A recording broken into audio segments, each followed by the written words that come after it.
Olá, tudo bom com vocês? Passaram bem a noite?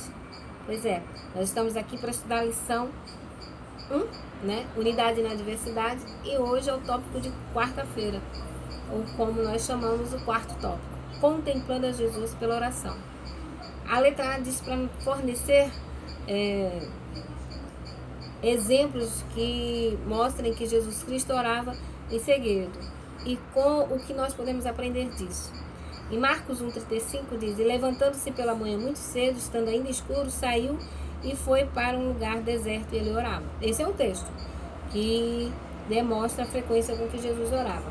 Marcos 6,45 e verso 46 também diz, na parte final, enquanto ele despedia, na parte final, e tendo-os despedido, foi ao monte para orar. Bem no finalzinho do 46, né?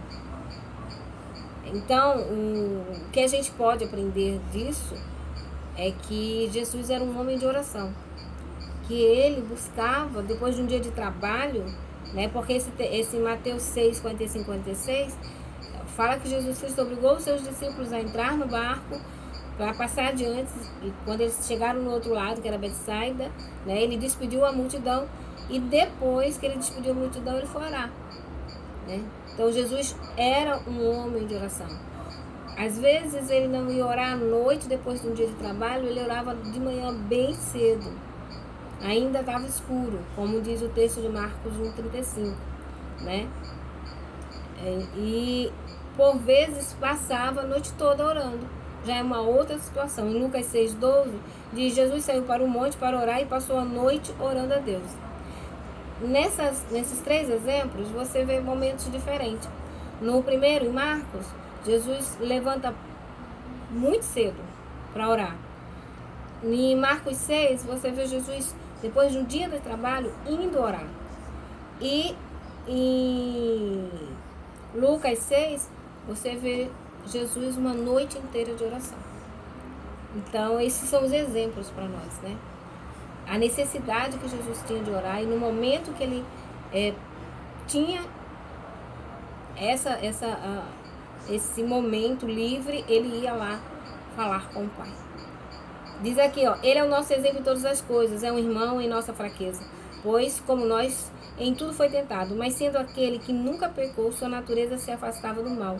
Ele suportava lutas e torturas de alma no mundo cheio de pecado. Sua humanidade tornava a oração uma necessidade e um privilégio. Encontrava conforto e alegria na comunhão com o Pai. E se o Salvador da raça humana, o Filho de Deus, sentia necessidade de oração, quanto mais deveriam frágeis e mortais pecadores sentir a necessidade de constante e fervorosa prece.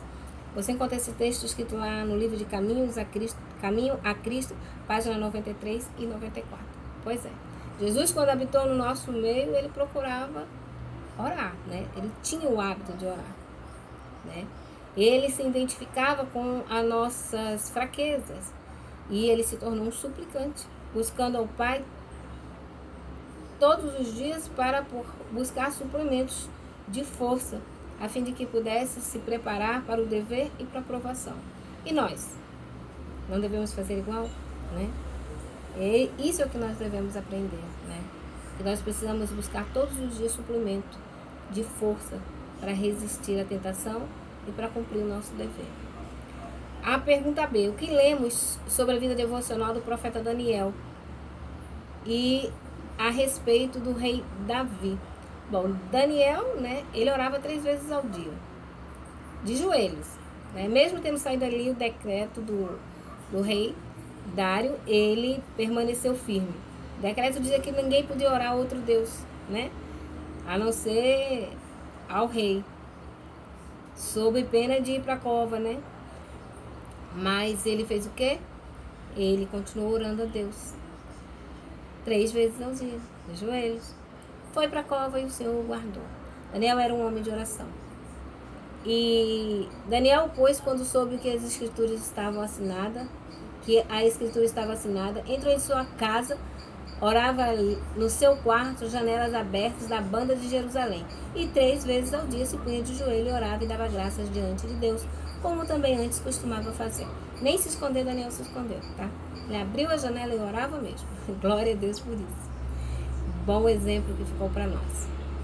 E no Salmo 119, 62 fala do rei Davi, né? O rei Davi disse que à meia-noite me levantarei para te louvar pelos teus justos juízos. Clamarei de todo o meu coração, escuta-me, ó Senhor, e guardarei os teus estatutos. Antecipei-me à alva da manhã e clamei, esperei na tua palavra. Os meus olhos anteciparam-me às vigílias da noite para meditar na tua palavra. Daniel era um homem que, ao começo da noite, gostava de meditar na palavra de Deus, de ler a palavra de Deus, né? Ele orava bem cedo também, pela manhã e de madrugada. Então, o rei Davi era também um homem de oração. A verdadeira oração envolve as energias da alma e afeta a vida. Aquele que assim expõe as próprias necessidades diante de Deus sente a futilidade de tudo o mais sob o céu. Ou seja, quando nós nos entregamos a Deus em oração, nós entendemos que nós não somos nada. E nós compreendemos que nós temos uma necessidade muito grande de estarmos aos pés do Salvador. Temos o exemplo de Jesus, de Daniel e do rei Davi. Que nós possamos entender que precisamos orar. Orarmos todos os momentos que pudermos. E sabe o que é interessante no exemplo nesses 3 exemplos que nós lemos ou aprendemos hoje, é que Jesus orava de joelho, Daniel orava de joelho. Todos os exemplos que a gente tem são de homens orando de joelhos, porque é uma posição onde nós estamos nos humilhando diante de Deus. Nós estamos nos pondo na condição de servos do Senhor, nosso Deus. E o próprio Jesus fez isso. Nós devemos dobrar os nossos joelhos para falar com Deus. Amém? Que Deus nos abençoe. Amanhã nós vamos continuar a falar sobre oração. E o título é Oração, um meio essencial de graça. Deus nos abençoe. Aguardo vocês amanhã para o nosso próximo estudo. Até lá. Estarei orando por vocês. Até lá.